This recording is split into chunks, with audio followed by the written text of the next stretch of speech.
11வது தசகம் பார்க்கிறோம். சனகாதிகள் வைகுண்ட தரிசனத்துக்காக போறா. ஜெய விஜயர்கள் அவளை உள்ள போக விடாம தடசல் பண்றா. அதுல கோபம் வராத சனகாதிகள் கோபம் வந்து ஜெய விஜயர்களை சபிக்கிறா.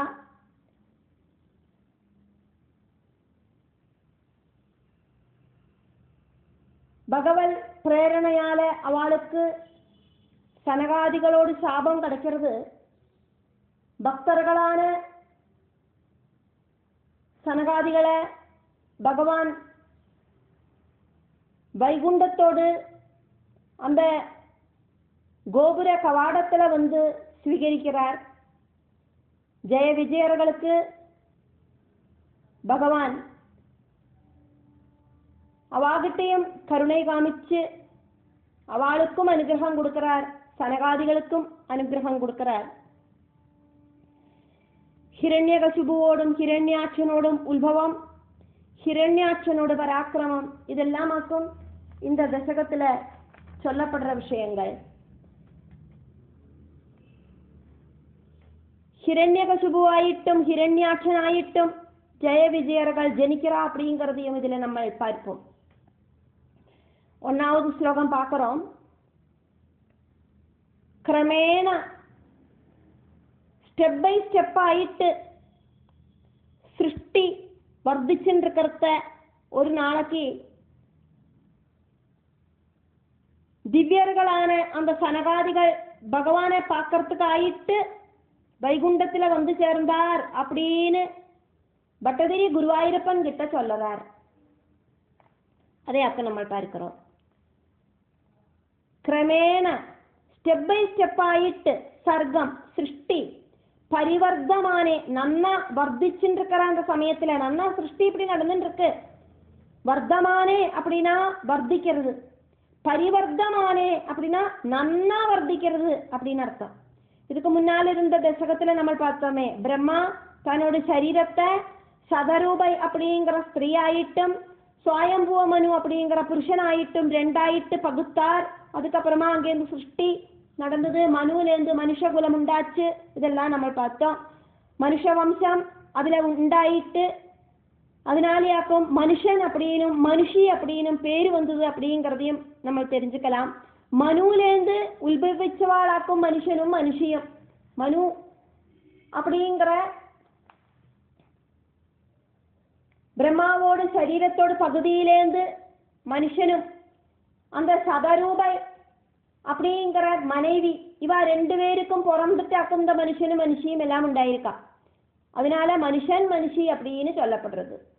பிரம்ம சிருஷ்டி அபிவிருத்தி பிராபிச்சுண்டு வர அந்த நேரத்துல கதாவி ஒருக்கா திவ்யாகா திவ்யர்களான தே அந்த சனகாதயா சனகன் சனந்தன் சனாதனன் சனகுமாரன் இப்படி இருக்கிறவா எல்லாம் சனக ஆதயா அப்படின்னா ஆதி எக்ஸெட்ரா எக்ஸெட்ரா அப்படின்னு அர்த்தம். பிரம்மா மனசால சிருஷ்டிச்ச மானச புத்திரர்களாக்கும் இவா சனகாதிகள். மோட்சம் ஆசைப்படுற பகவத் பாத பூஜையில தாற்பயம் இருக்கிற சனகாதி மகர்ஷிகள், சிருஷ்டி நடக்கிறதுக்கு தாற்பயம் இல்லாத சனகாதி மகர்ஷிகள், பிரம்மாவோடு மானச புத்திரர்களாயிருக்கிற சனகாதி மகர்ஷிகள். அந்த சனகாதி மகர்ஷிகள் பகவானை பார்க்கறதுக்கு வைகுண்டத்துக்கு வந்து சேரறா பகவானே அப்படின்னு இங்க பட்டதிரி பகவான் கிட்ட சொல்லிட்டு இருக்கார். பவத் விலோகாய பகவானே உங்களை பார்க்கறதுக்கு வேண்டிட்டு அக்கும் அவா வந்திருக்கா. விகுண்ட லோகம் துக்கங்கள் ஒன்றும் இல்லாதக்கு இருக்கிற அந்த உலகம், குண்டிதகள் இல்லாத வைகுண்ட லோகம் அங்க கேக்கும் அவா பிரவேதிரே பிரவேசனம் செஞ்சா மாருத மந்திரேஷா குருவாயூரப்பா அப்படின்னு கூப்பிடுறார் பட்டதிரி. இங்க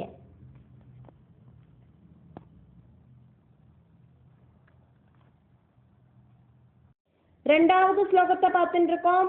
சனகாதி முனிகள் 6 மதில் கட்டுகளையும் தாண்டி 7வது மதில் கட்டுல பகவானோடு அந்த 7வது கோபுரத்துல வந்து சேர்ந்தார். நைஸ்ரயசம் அப்படிங்கிற உத்தியானம், தடாகங்கள், ரத்னமயமான வீடுகள் இதெல்லாம் தாண்டி ஆக்குமவா அந்த இடத்துக்கு வந்திருக்கா அப்படின்னு சொல்லப்படுறது. முதல்ல ஒரு என்ட்ரன்ஸ், ஒரு கோபுரம், சுவர் கட்டி மதில் கட்டி ஒரு கோபுர வாசல், அதுக்குள்ள இன்னொரு கோபுர வாசல், சுவர் கட்டி மதில் கட்டி கோபுர வாசல், அதுக்கப்புறம் இன்னொரு கோபுர வாசல், அப்படி 6 கோபுர வாசல்களை தாண்டி 7வது கோபுர வாசலுக்கு உள்ள முன்னால வந்து நிற்கிறா. அதை தாண்டினா அந்த வைகுண்டத்துக்குள்ள போயிடலாம், அங்க வந்து நிற்கிறா அப்படின்னு சொல்லப்படுறது. 6 மதில் கட்டுகளுக்கு அப்புறம் 7வது மதில் கட்டுக்குள்ள பகவான் இருக்கார். சனகாதிகள் 6 மதில் கட்டுகளும் கடந்து அந்த வைகுண்ட கவாடத்துல வந்து சேர்ந்தா. வைகுண்டத்துல வந்து சேர்றதுக்கு என்னெல்லாம் கடந்தாக்கும் வந்து சேரணும் அப்படின்னு வர்ணிக்கப்படுறது. வைகுண்ட வர்ணனை நடக்கிறது, அந்த அழக வர்ணிக்கிறா. மனோஜ்ஞா அழகாயிருக்கிற நைஸ்ரேயசம், வைகுண்டத்துல இருக்கிற அந்த பூங்காவனத்தோடு பேராக்கும் நைஸ்ரேயசம். அந்த நைஸ்ரேயசம் அப்படிங்கிற கானனம், அந்த உத்தியானத்திலே இருக்கிற வனம், ஆத்யேகி அந்த வனவும், இனியும் நிறைய விஷயங்கள் அங்கே இருக்கு. அதாக்கும் இங்க ஆத்யேகி அப்படின்னு சொல்லப்பட்டது. எக்ஸெட்ரா எக்ஸெட்ரா நிறைய அநேகம் நிறைய வாபி தடாகங்கள் இருக்கு, பொய்கைகள் இருக்கு. வைகுண்ட தடாகம் ரொம்ப விசேஷப்பட்டதாக்கும். அமிர்த ஜலம் நிறைஞ்ச தடாகமாக்கும் அந்த வைகுண்ட தடாகம். பவிழத்தால 4 சுவர்களும் கெட்டி உயர்த்தி இருக்கிற அழகான அந்த தடாகம். மணிமந்திரைகீதா, மணி மாளிகைகளும் இதெல்லாம் அந்த வைகுண்டத்துல இருக்கு. மணி மாளிகைகளில உத்தம பக்தர்கள் அதிசத்தமா ரொம்ப உச்சத்துல பகவல் சாமீபியம் பகவல் சாரூபியம் எல்லாம் கிடைச்ச பக்தர்கள் ரொம்ப சத்தமா பகவல் கீர்த்தனங்களை சொல்லறத கேட்டுண்டாக்குவா வந்தா. அனோபமம் உத்தியானம், தடாகம், மணிமந்திரங்கள் இதெல்லாம் மின்னி தளங்குற அந்த வைகுண்டத்தை வேற ஒன்னுகூடையும் கம்பேர் பண்றதுக்கு சாதிக்காது. அதாக்கும் இங்க உபமிப்பிக்கிறதுக்கு சாதிக்காது. அதாக்கும் அனோபமம். தம் அந்த பவதகா பகவானோடு நிகேதம் வாசஸ்தானம், அதுல முனீஸ்வரகா சனகாதிகள் ஈஸ்வர துல்லியர்களாயிருக்கிற முனிகள், சத்குணங்கள் மட்டும் இருக்கிற அந்த முனிகள் பிராபுகு வந்து சேர்ந்தா. அதீத கட்சியாக, கட்சியாக அப்படின்னா 6 சுவர்களும் தாண்டி அப்படின்னு அர்த்தம். 6 சுவர்களும் அதாவது இங்க கட்சியாக, அதீத அப்படின்னா தாண்டி, அதீத கட்சியாக 6 சுவர்களும் தாண்டி 7ஆம் சுவரில வந்து சேர்ந்தா. 7வது கோபுர வாசல்ல வந்து சேர்ந்தா. முனீஸ்வராக சனகாதிகள் கட்சியாக 6 சுவர்களும் கடந்து வைகுண்ட கவாடத்துல வந்து சேர்ந்தா அப்படின்னு பட்டதிரி பகவான் கிட்ட சொல்லின்னு இருக்கார். 3வது ஸ்லோகம் பார்த்துட்டு இருக்கோம். பவத் தித்ருச்சோன் பவனம் விவிக்ஷோன். பவத் அப்படின்னா பகவான அப்படின்னு பட்டதிரி பகவான் கிட்ட சொல்லற மாதிரி ஆக்கும் இங்க எழுதப்பட்டிருக்கு. பகவான தரிசிக்கிறதுக்கு ஆசைப்பட்டு அந்த கோபுர கவாடத்துக்குள்ள 7வது வைகுண்ட கவாடத்துக்குள்ள பிரவேசனம் பண்ணறதுக்கு முயற்சி பண்ணின அந்த சனகாதி மகர்ஷிகளை ஜெயன் அப்படின்னும் விஜயன் அப்படின்னும் பேர் இருக்கிற துவார பாலகர்கள் தடுத்து நிப்பாட்டினான். உடனடியா கோபமே வராத்த சத்குணம் மட்டும் இருக்கிற அந்த சனகாதி முனிகளுக்கு பகவானோடு பிரேரணைப்படி கோபம் உண்டாச்சு. அதே ஆக்கும் இந்த ஸ்லோகம் சொல்லப்படுறது.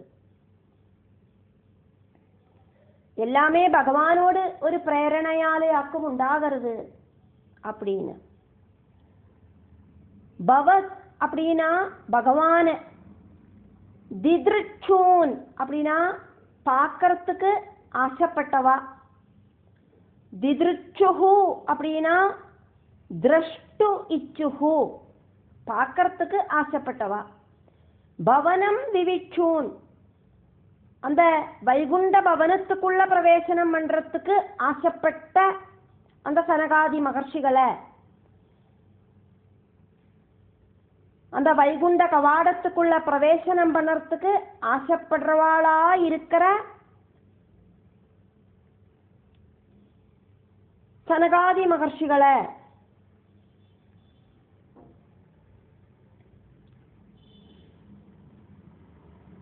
துவாஸ்தௌ துவாரபாலர்களாயிட்டு அங்க நின்னுண்டு இருக்கிற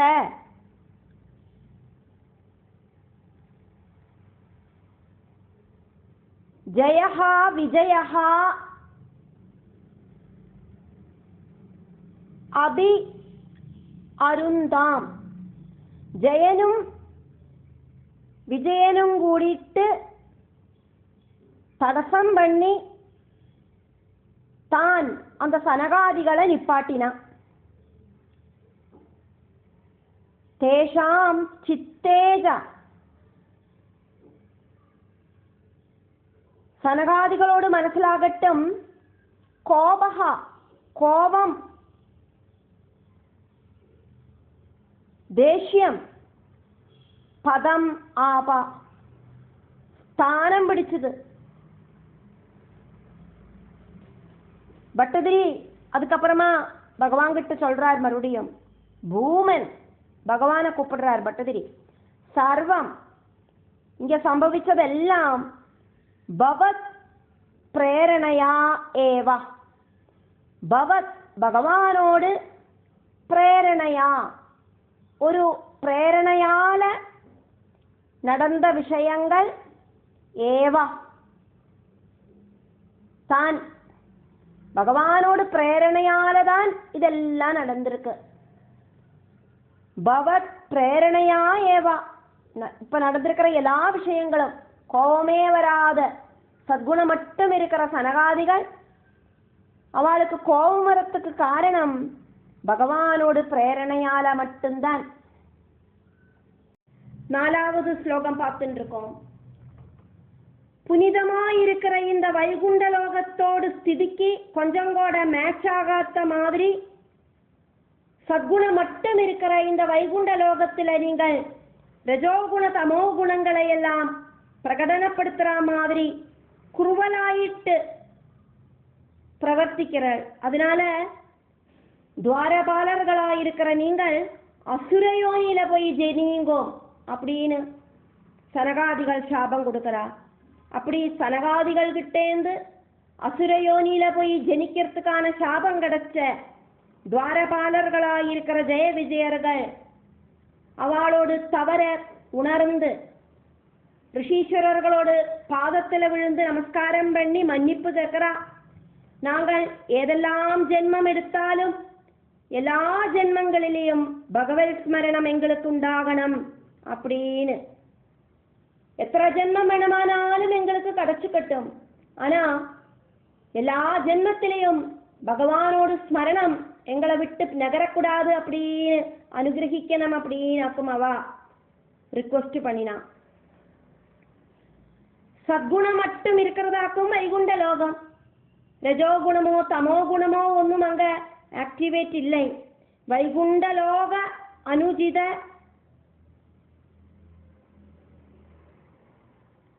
வைகுண்ட லோகத்துக்கு கொஞ்சம் கூட சூட் ஆகாத பிரஜேஷ்டௌ பிரவர்த்தி பண்ணினவாளாக்கும் நீங்கள் 2 பேரும். இந்த 2 பேரை சேர்ந்து சொல்றதுக்கு ஆக்குவீங்க ஔ அப்படின்னு யூஸ் பண்ணப்பட்டிருக்கு.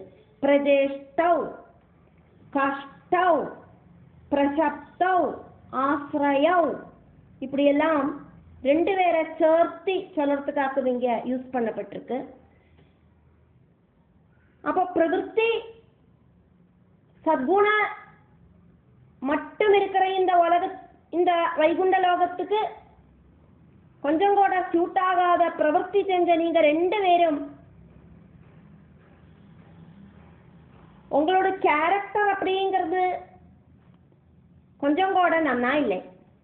பகவானை பார்க்கறதுக்கு வந்தவாள தடங்கல் பண்ணி நிப்பாட்டுறது அப்படின்னு இருக்கிறது ஒரு பாவமான கர்மமாக்கும்.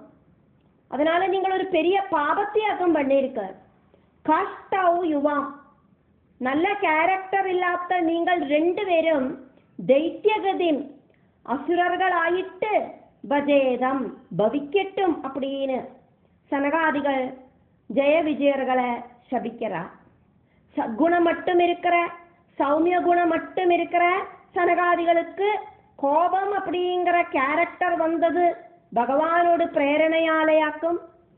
அதே மாதிரி சத்குணம் மட்டும் இருக்கிற அந்த வைகுண்டத்துல கோபுர கவாடத்துல பகவானோடு துவாரபாலர்களாயிருக்கிற ஜெய விஜயர்களுக்கு இந்த சனகாதிகளை உள்ள கடக்கப்படாது அப்படின்னு தடசம் பண்ணி நிப்பாட்டுறதுக்கு தோணினதும் பகவானோடு பிரேரணையாலையாக்கும். காரணம் இல்லாம காரியம் உண்டாகாது அப்படிங்கிறதையாக்கும் நம்ம பார்த்துட்டு இருக்கோம். இப்படி ஜெய விஜயர்களை சனகாதிகள் சபிச்சா. இது இப்படி பிரசப்தௌ சபிக்கப்பட்ட பகவத் ஆசிரயௌ தௌ பகவான் மட்டும் ஆசிரியமாயிருக்கிற தௌ ஜனனா அந்த ஜெய விஜயர்கள் ஹரிஸ்மிருதிஹி பகவத் ஸ்மரணை அசுரர்களாயிட்டு ஜென்மம் எடுத்தாலும் பகவத் ஸ்மரணை நஹா எங்களுக்கு அஸ்து உண்டாகணுமே. இது இப்படி தான் அந்த சனகாதிகளை நேமதுகு நமஸ்காரம் பண்ணி பிரார்த்தனை பண்ணினா ஜெய விஜயர்கள் அப்படின்னாக்கும் இந்த ஸ்லோகம். 5வது ஸ்லோகம் பார்த்துட்டு இருக்கோம். அந்த டைம்ல பகவானே நாராயணா பட்டதிரி இப்ப பகவான் கிட்ட பேசுறார். பகவான் இந்த விவரமெல்லாம் தெரிஞ்சு இந்த கோபுர வாசலில சனகாதிகள் வந்திருக்கிறதும் ஜெய விஜயர்கள் அவளை உள்ள வரவிடாம தடசம் பண்ணி நிப்பாட்டினதும் அதே மாதிரி கோபமே வராத சனகாதிகள் ஜெய விஜயர்களுக்கு சாபம் கொடுத்ததும் அதுல சங்கடப்பட்டு ஜெய விஜயர்கள் சனகாதிகளோடு பாதத்துல விழுந்து நமஸ்காரம் பண்ணி மன்னிப்பு கேட்டதும் எல்லாம் தெரிஞ்சிட்டு லக்ஷ்மி தேவியோடு கூடிட்டு இடது கைய கருடனோடு தோளுல போட்டுண்டு இந்த 3 உலகத்துக்கும் அதை விட ஒரு அழகு இல்லாத அழகோடு கூடிட்டு இருக்கிற சரீரத்தோடு கூடிட்டு அந்த முனி சிரேஷ்டர்களை ஆனந்தப்படுத்திண்டு பகவான் வைகுண்ட கோபுர கவாடத்துக்கு வெளியில இப்படி வரார்.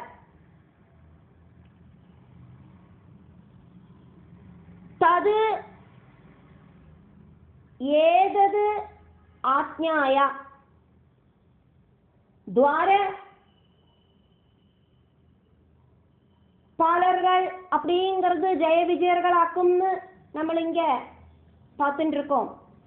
தது ஏதது ஆக்ஞாய ததுனா அந்த ஏதது அப்படின்னா இது ஆக்ஞாயா தெரிஞ்சிட்டு அந்த விஷயங்கள் எல்லாம் தெரிஞ்சிட்டு துவாரபாலர்களான ஜெய விஜயர்களோடும் சனகாதிகளோடும் பேச்சுவார்த்தைகள் எல்லாம் தெரிஞ்சுண்டு சனகாதிகள் சபிச்சது தெரிஞ்சுண்டு அப்படின்னு சொல்லிட்டு இங்க பட்டதிரி பகவான் கிட்ட பேச ஆரம்பிக்கிறார்.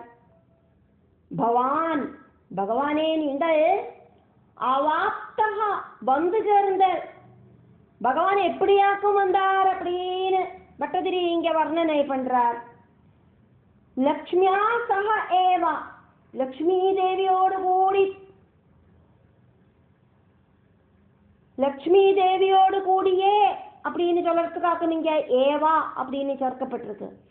சக லக்ஷ்மியா ஏவ, லக்ஷ்மி தேவியோடு கூடிய அம்புஜாட்சா தாமரக்கண்ணா நீங்கள் பகிஹி கோபுர கவாடத்துக்கு வெளியில அப்புறம் கடந்து வந்த.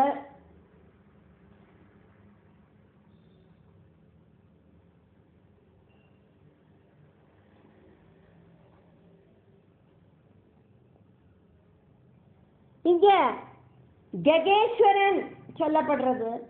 ககேஸ்வரன் அப்படின்னு சொன்னா பச்சி சிரஷ்டனா இருக்கிற கருடன் அப்படின்னு அர்த்தம். கா சொன்னா ஆகாசம். க க ஆகாசத்துல கமனம் பண்ற, கமிக்கிற, அதாக்கும் இங்க கக அப்படின்னு அர்த்தம். ஃபர்ஸ்ட் கா வந்து ஆகாசத்துல, ரெண்டாவது கா அப்படிங்கிறது கமிக்கிறது அப்படிங்கிற காவோடு ஷார்ட் ஃபார்ம். அப்போ ககா அப்படின்னா ஆகாசத்துல சஞ்சாரம் பண்ணுற பறவை. அந்த பறவைகளிலேயே ராஜாவா இருக்கிறது, அதாக்கும் ககேஸ்வரன். பச்சி சிரஷ்டனா இருக்கிற கருடன். அம்சம் சொன்னா ஷோல்டர், தோல் அப்படின்னு அர்த்தம். அம்ச அர்ப்பிதா தோளில வச்சிருக்கிற சாரு அழகா இருக்கிற பாஹு கை. பகவானோட கைய கருடனோட தோளில அழகா வச்சுருக்கார் அப்படின்னு அர்த்தம். கருடனோட தோளில அழகா இருக்கிற ஒரு கைய வச்சுண்டாக்கும் பகவான் இப்படி வந்துட்டு இருக்கார். ஆனந்தயன் தான் அபிராமமூர்த்தியா. தான் அப்படிங்கிறது இங்க சனகாதிகளை குறிக்கிறது. அபிராமமூர்த்தியா ரொம்ப அழகிருக்கிற சொரூபத்தால அந்த சனகாதி மகர்ஷிகளை ஆனந்தயன் குஷிப்படுத்தினார் பகவான். குஷிப்படுத்தின்னு அங்க வந்து சேர்ந்தார். பகவானை பார்த்தோன்னே சனகாதி மகர்ஷிகளுக்கு ரொம்ப சந்தோஷமாச்சு. 6வது ஸ்லோகம் பார்த்துட்டு இருக்கோம். அதுக்கப்புறமா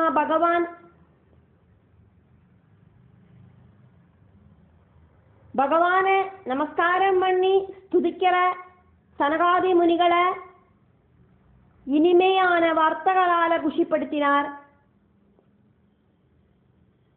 அதே டைமில் தன்னோடு துவாரபாலர்களாயிருக்கிற அந்த ஜெய விஜயர்கள்கிட்ட கருணையோடு கூட்டிட்டு பேசுறார். நீங்கள் செஞ்சது தப்பாக்கும், அதனால அதுக்கான பனிஷ்மெண்ட் நீங்கள் அனுபவிச்சுதான் ஆகணும்.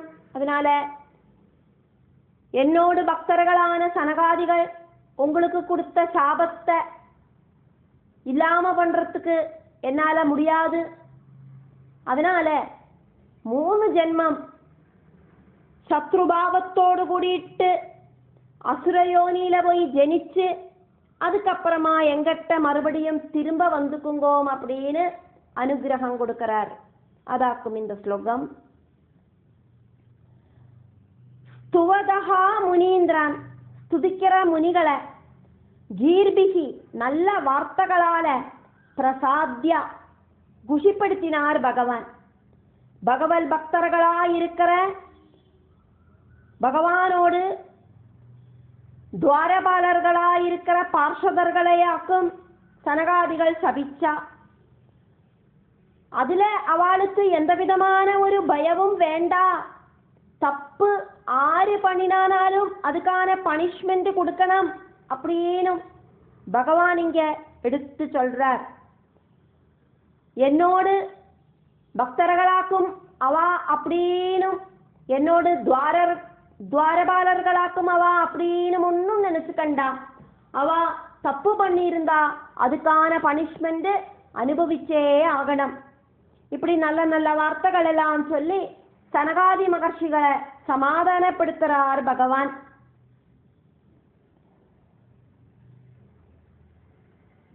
தவறு ஆறு பண்ணினாலும் பனிஷ்மெண்ட் கொடுக்கணும் அப்படின்னு பகவான் சொன்னார். எல்லாம் பகவானோடு விருப்பப்படி நடக்கிறதாக்கும் அப்படின்னும் பகவான் சனகாதிகள் கிட்ட சொல்றார். இப்படியெல்லாம் சொல்லிட்டு அனன்யநாதவ், வேற ஒரு நாதனும் இல்லாத, வேற ஒரு ஆசிரியமும் இல்லாத அந்த ஜெய விஜயர்கள், அதாக்கும் இங்க நாதவ் ரெண்டு பேரை சேர்த்து சொல்றதுனாலயாக்கும் இங்க அவ் சேர்க்கப்பட்டிருக்கு. அதுக்கப்புறமா தவ் பார்ஷதவ், அந்த ஜெய விஜயர்கள், அந்த துவாரபாலர்கள் பகவான் அந்த துவாரபாலர்கள்கிட்ட என்ன வாக்கும் சொன்னார் அப்படின்னு இங்க சொல்லப்படுறது. சனகாதிகள் கிட்ட ஜெய விஜயர்கள் ரிக்வஸ்ட் பண்ணினாலே, அசுரர்களாயிட்டு நாங்கள் ஜெனிச்சானாலும் எப்பவும் பகவத் ஸ்மரணை உண்டாயிருக்கணுமே அப்படின்னு.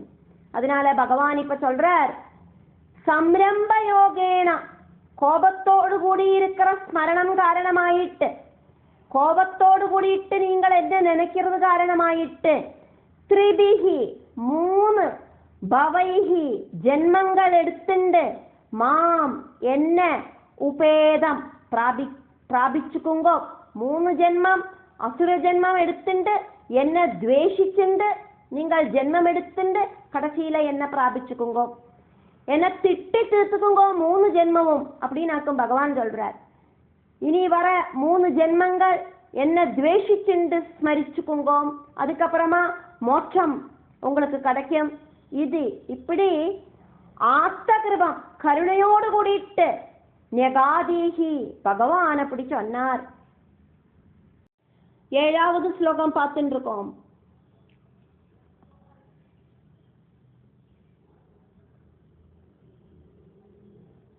அதுக்கப்புறமா பகவானோடு துவாரபாலர்களாய் இருக்கிற ஜெய விஜயர்கள் கஷ்யபனிலேந்து கஷ்யபனோடு மனைவியான திதியில சந்தியா நேரத்துல ஜென்மம் எடுத்தா. சந்தியா நேரத்துல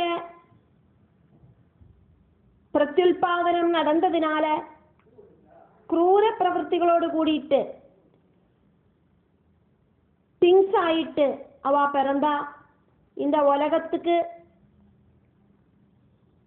அவளை பார்த்து பயங்கரமா பயம் உண்டாச்சு. மரண நேரத்துல பாசக்கயிறை தூக்கிண்டு யமதர்மன் வருவாரே, அதே மாதிரி இந்த உலகத்துல வந்திருக்கிற 2 யமதேவர்கள் ஆக்குமோ அவா அப்படின்னு, காலர்கள் ஆக்குமோ அவா அப்படின்னு தோணரா மாதிரி உக்ரமூர்த்திகளான 2 அசுரர்களாயிட்டு அவா ஜெனிச்சா.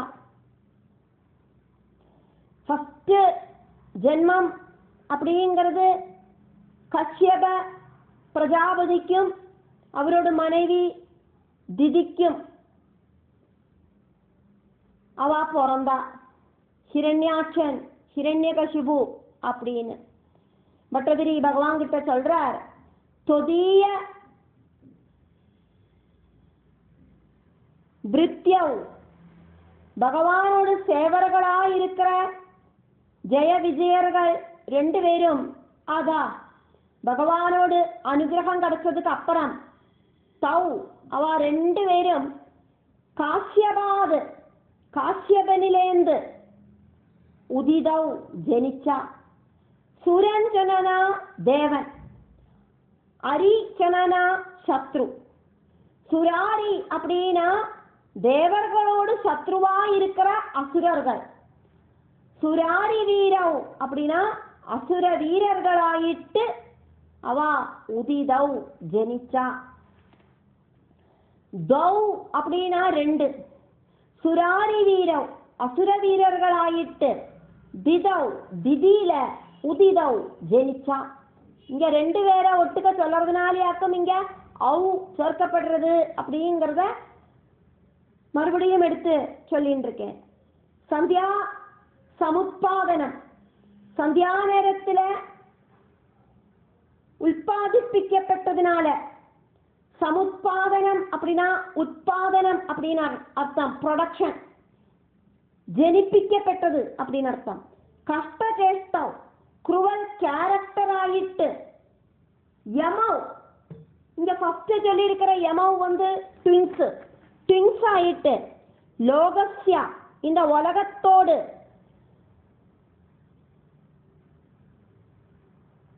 அந்யவ், வேற யமவ். இங்க இரண்டாவது யமவ் சொன்னது யமர்கள். ஃபர்ஸ்ட் யமவ் வந்து திங்ஸ், மறுபடியும் யமவ் சொல்லப்படுறது அது வந்து யமதேவன்.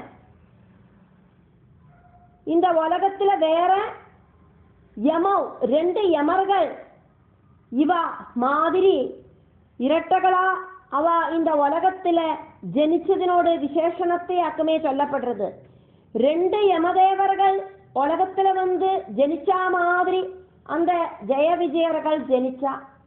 நம்ம மரண காலத்துல யமதேவர்களை பார்ப்போம் அப்படின்னும் அந்த யமதேவன் பாசக்கயற கையில வச்சுண்டு எரும மாட்டுக்கு மேல ஏறிண்டு வரத்த பார்த்து பயம் உண்டாகும் அப்படின்னு எல்லாம் பல பல இடத்துல நம்ம தெரிஞ்சுட்டு இருக்கோம். அப்படி ஒரு யமதேவனை பார்த்தாலே நமக்கு பயம் ஆகிறது. அப்போ இந்த ஜெய விஜயர்கள் இந்த உலகத்துல ரெண்டு யமதேவர்கள் மாதிரி வந்து ஜனிச்சா. அதனால எல்லாருக்கும் பார்த்து பார்த்து பயந்து நெடுகின்னு இருந்தா அவளை பார்த்து அப்படின்னு அர்த்தம். இந்த ஸ்லோகத்துல யமவ் அப்படின்னு ரெண்டு தடவை யூஸ் பண்ணப்பட்டிருக்கு. முதல்ல யமவ் சொல்றது ட்வின்ஸ் அப்படிங்கிற அர்த்தம், இரட்டகள் அப்படிங்கிற அர்த்தம். ரெண்டாவது யமவ் அப்படின்னு சொல்றது இந்த உலகத்துக்கே யமர்களாயிட்டு ஒரு பேடி சொப்பனமாயிட்டு அந்த அசுரர்கள் மாறினா அப்படின்னு விசேஷப்படுத்தப்படுறது. சந்தியா நேரத்திலேயாக்கும் அவ ஜனிச்சா. தட்ச பிரஜாபதியோடு மகள் திதி, மரீஜியோடு புத்திரன் காஷ்யப முனி, காஷ்யப மகர்ஷியோடு பத்னியாக்கும் திதி. சந்தியா நேரத்துல திதி கணவரான காஷ்யப முனியோடு பக்கத்துல காம விசாரத்தோடு கூட்டிட்டு போறா. சந்தான ஆக்ரகத்தை எடுத்து சொல்லறா. சந்தியாவந்தனம் நடத்துற இந்த சந்தியா நேரத்துல புத்திரனை ஆக்ரகிச்சு நீ என் பக்கத்துல வந்தது சரியல்ல அப்படின்னு முனி சொல்றார். ஆனா திதிக்கு காமத்தை அடக்கிறதுக்கு சாதிக்கலை, பர்த்தாவை கடந்து பிடிக்கிறா. அப்படி சந்தியா நேரத்துல பிரஜா உற்பாதனம் நடக்கிறது. பிரசவிக்கிற குழந்தை அம்மையோடு வயத்துல உற்பாதிப்பிக்கிற சமயத்தை ஆக்கும் இங்க எடுத்து சொல்லப்படுறது. அல்லாக்கி டெலிவரி நடந்த சமயம் அல்ல, வயத்துக்குள்ள குழந்தை உருவான சமயத்தை ஆக்கும் இங்க எடுத்து சொல்லுறது. சந்தியா நேரத்துல ஸ்திரீ புருஷ சங்கமம் நிஷேதமாக்கும் அப்படின்னு சொல்லப்படுறது.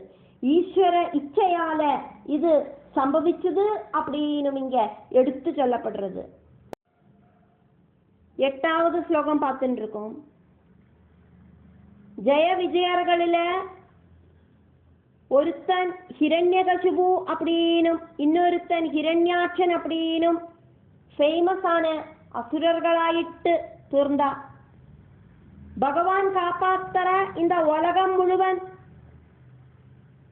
அவ அநியாயமா அசுர சுபாவத்தால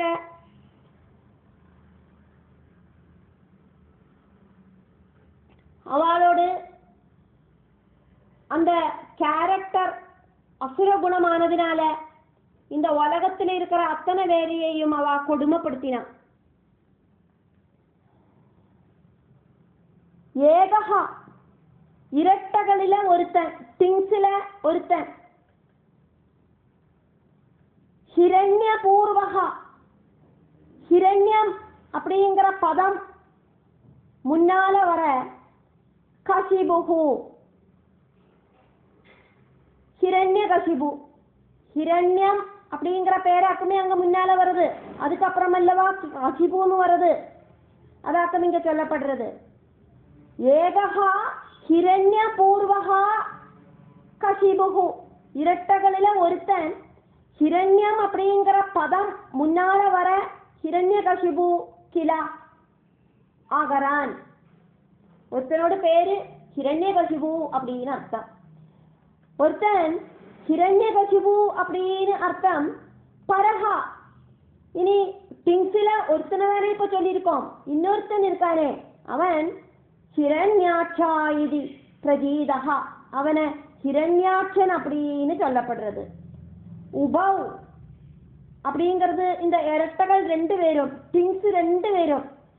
பட்டதிரி பகவான் கிட்ட சொல்றார், பவன் நாதம் அசேஷ லோகம். பகவானே, பகவான் நாதனா இருக்கிற 14 லோகத்தையும் ருஷா கோபத்தோடு கூடிட்டு நெருந்தாம் துரோகிச்சா நிஜ வாசன அந்தவ், அவளோடு கர்ம வாசனையால அகங்காரம் மூத்து கண்ணு காணாக்கி அப்படின்னு சொல்லலாம். அசுர ஜென்மமானதுனால ஒரு அடுத்தவாளை உபதிரவிக்கிற குணம் இருக்கு அப்படின்னு சொல்லலாம். அதனால இந்த 14 லோகத்துல இருக்கிறவாளை எல்லாம் அவ துரோகிச்சா. 9வது ஸ்லோகம் பார்த்துட்டு இருக்கோம். ஹிரண்யாட்சன் ஹிரண்யகசிபு அப்படின்னு 2 அசுரர்களையாக்கும் நம்ம பார்த்தோம். அதுல ஹிரண்யாட்சன் அப்படிங்கிற அசுரன் ரொம்ப வீரனாக்கும் அவ 2 பேரும். அதுல அந்த ஹிரண்யாட்சன் யுத்தம் பண்ணுறதுக்கு ஆராதும் கிடைக்குமா அப்படின்னு தேடிட்டு நடந்துட்டு ஆரையும் கிடைக்காதக்கு பகவானோடு பிரியையாயிருக்கிற பூமிய சமுத்திரத்துல முக்கி தாழ்த்தி கையில கதைய தூக்கிண்டு அட்டாட்டஹாசம் முழக்கிண்டு சஞ்சரிச்சான்.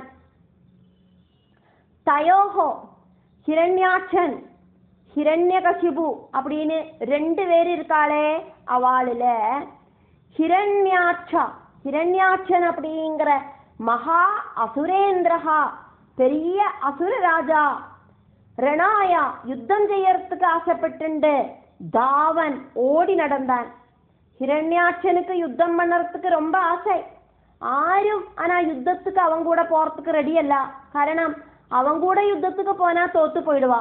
அதனால பயந்துட்டு ஆரும் பக்கத்துல ஓட போல. அதனால தனக்கு தகுந்த மாதிரி ஈக்குவலாயிட்டு ஒரு போராளிய தேடிண்டு இப்படி அന്വേഷിച്ച് நடக்க வக்கம் சேரான். அவன் முதல்ல சொர்க்கலோகத்துக்கு போனான். யுத்தம் பண்றதுக்கு தேவேந்திரனை கூப்பிட்டான். தேவேந்திரன் பயந்து ஓடி ஒளிச்சுட்டு விட்டான். ஆராது கிடைக்குமா அப்படின்னு மறுபடியும் நடக்க ஆரம்பிச்சான். அனவாப்தம் கிடைக்காதக்கு ஆயிடுத்து. வைரி அப்படின்னா சத்ரு, சத்ரு. அனவாப்த வைரி அப்படின்னா யுத்தம் செய்யறதுக்கு ஒரு எதிரிய ஒரு சத்ருவை கிடைக்காதக்கு அப்படின்னு அர்த்தம். 2 கையும் சேர்த்தி தட்டினாதான் சத்தம் வரும். ஒத்த கையை மட்டும் வீசினா காத்துதான் வரும், சத்தம் வராது. ஹிரண்யாட்சனுக்கு யுத்தம் பண்ணணுமானா ஆராது ஒருத்தர் வேணும் அப்படிங்கிறது மஸ்ட். அவனுக்கு கோபத்தை அடக்க முடியலை. யுத்தம் பண்ணினாதானே அந்த கோபம் இப்படி வெளியில பிரகடமாகும். அசுர ஜென்மம் அல்லவோ, அதனால யுத்தம் பண்றதுக்கு ஆராதும் வேணும்.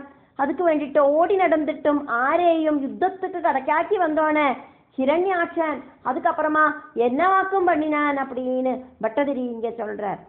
பவத் பிரியாம், பகவானே நாராயணா, ஹிரண்யாட்சன் பகவானோடு இஷ்ட பத்னியாயிருக்கிற க்ஷ்மாம் பூமி தேவிய சலிலம் ஜனனா ஜலம், சலிலே அப்படின்னா ஜலத்துல, நிமஜ்யா முக்கி தாழ்த்திட்டு, கர்வாது அகங்காரத்தால, வினதன் அட்டாட்டஹாசம் செஞ்சுண்டு, கதாவான் கதையும் கையில தூக்கி பிடிச்சுண்டு, சசாரா சஞ்சாரம் பண்ணினான்.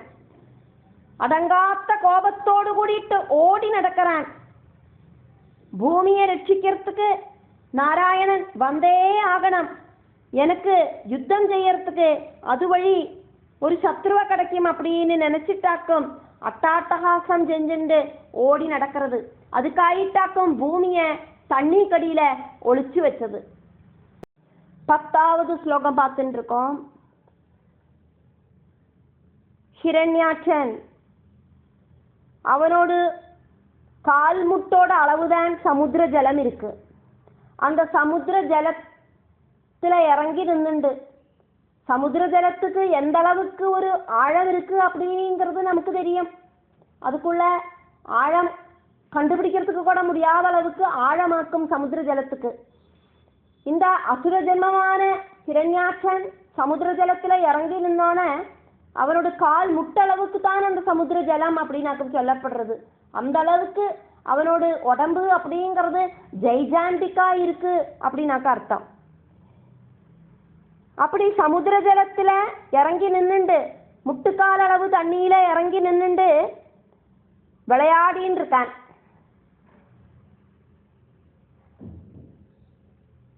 அதுக்கப்புறமா நிறைய பேரை சண்டைக்கு வா கூப்பிட்டுட்டும் வரலையே. அதனால இந்த வருணனை சண்டைக்கு கூப்பிட்டான். சண்டைக்கு வருண தேவனை கூப்பிட்டோன்னு வருண பகவான் சொல்றார், உங்கூட சண்டை போடுறதுக்கு என்னால முடியாது அப்படின்னு. உனக்கு சண்டை போடுறதுக்கு சரியான ஆளு விஷ்ணுவாக்கும் அப்படின்னு சொல்றார் வருணதேவன். வருணதேவன் கிட்டேந்து மகாவிஷ்ணு தகுந்த ஒரு போராளியாக்கும் தன் கூட சண்டை போடுறதுக்கு அப்படின்னு தெரிஞ்சுண்டு பகவானை அன்வேஷிச்சுண்டு ஓடி நடக்க ஆரம்பிச்சான்.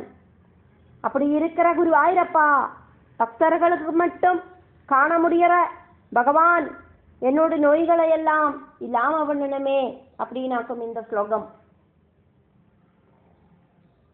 ததஹா பூமிய ஜலத்துல முக்கியதுக்கு அப்புறமா முக்கி தாழ்த்தினதுக்கு அப்புறமா அதாக்கும் இங்க ததஹா அதுக்கப்புறமா ஜலேசாது ஜல ஈஷாது ஜலத்தோடு ஈசன் வருணன். அந்த வருணன் கிட்டேந்து வருணதேவன் கிட்டேந்து சதிருஷம் பவந்தம் நிசம்யா ஹிரண்யாட்சன் யுத்தம் செய்யறதுக்கு யாராவது கிடைக்குமா அப்படின்னு நினைச்சு ஓடி நடக்க வாக்குமேஜரன். அப்படி ஓடி நடக்கிறத வருணதேவனோடு ராஜதானியான விபாவரிக்கு போய் வருணனை யுத்தத்துக்கு கூப்பிட்டான். வருணனுக்கு யுத்தம் பண்றதுக்கு ஆக்ரகம் இல்லை அப்படின்னும் உனக்கு தகுந்த போராளி விஷ்ணுவாக்கும் அப்படின்னு வருணன் சொல்றார். அதாக்கு நீங்க சொல்லப்படுறது வருணதேவன்லேருந்து விஷ்ணுவாக்கும் தனக்கு தகுந்த போராளி அப்படின்னு தெரிஞ்சுண்டு பவந்தம் சதிருஷம் நிசம்யா யுத்தம் பண்றதுக்கு தகுந்த ஆளாக்கும் விஷ்ணு அப்படின்னு தெரிஞ்சுண்டு கேட்டுட்டு பப்ராமா சுட்டி கறங்கி நடந்தான். எரிவரி கொண்டு நடந்தான். ஒரிடத்துல அடங்கி நிற்காதக்கு அப்படியே ஓட்டமா ஓடி நடந்தான். அதாக்க நீங்க பப்ராமா சுட்டி கறங்கி நடக்கிறான் அப்படின்னு அர்த்தம். பட்டதிரி பகவான் கிட்ட சொல்றார், பக்த ஏக திருஷ்யா பக்தர்களுக்கு மட்டும் பார்க்கறதுக்கு சாதிக்கிற சகிருபானிதே கருணாநிதியான பகவானே துவம் பகவான் ரோகான் என்னோட நோய்களை நிருந்தி தடங்கள் பண்ணி நிப்பாட்டணுமே. என் பக்கத்திலேயே நோய்கள் வரப்படாது. மனசளவிலையும் சரீர அளவிலையும் நோய்கள் இல்லாம பகவான் பார்த்துக்கணுமே. மருத ஆலய ஈஷா அப்படின்னா குருவாயூரப்பா அப்படின்னு அர்த்தம். மருதாலயேஷா அப்படின்னு அர்த்தம். மருத ஆலய ஈஷா குருவாயூரப்பா. இங்க குருவாயூர் கோவில்ல இருக்கிற அந்த பகவானியாக்குமே பட்டதிரி குருவாயூரப்பா கூப்பிட்டு இருக்கார். ஸ்ரீகிருஷ்ண கஷேத்திரம் ரொம்ப ஃபேமஸ் ஆக்கும்.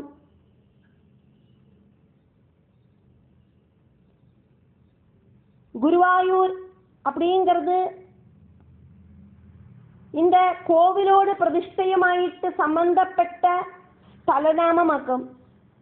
துவாரகை பிரளயத்துல முழுகி போற சமயத்துல அந்த ஜலத்துக்கு மேல ஒரு விக்கிரகம் பார்க்க முடியும் அப்படின்னும் தகுந்த இடத்துல இந்த விக்கிரகத்தை பிரதிஷ்டிக்கணும் அப்படின்னும் சொர்க்காரோகணத்துக்கு முன்னால பகவான் உத்தவர்கிட்ட சொல்றார். உத்தவரோடு கைடன்ஸ் படி தேவகுருவான ப்ரஹஸ்பதியும் வாயுதேவனும் கூடி இந்த விக்கிரகத்தை பிரதிஷ்டிச்ச இடமாக்கும் குருவாயூர். பரமசிவன் தபசு செஞ்சிருந்த ருத்ர தீர்த்தத்தோடு தெற்கே கரையிலேயாக்கும் விக்கிரகம் பிரதிஷ்டி பண்ணினது. அதுக்கப்புறம் பரமசிவன் பார்வதி சமேதம் மம்மியூரில் வாழ்ந்து எல்லாரையும் அனுகிரகம் பண்ணிட்டு இருக்கார். குருவாயூரில் தொழுதானா பூர்ண பலம் கிடைக்கணுமானா மம்மியூரில் கூடியும் தொழணும் அப்படின்னாக்கும் இந்த விஸ்வாசம்.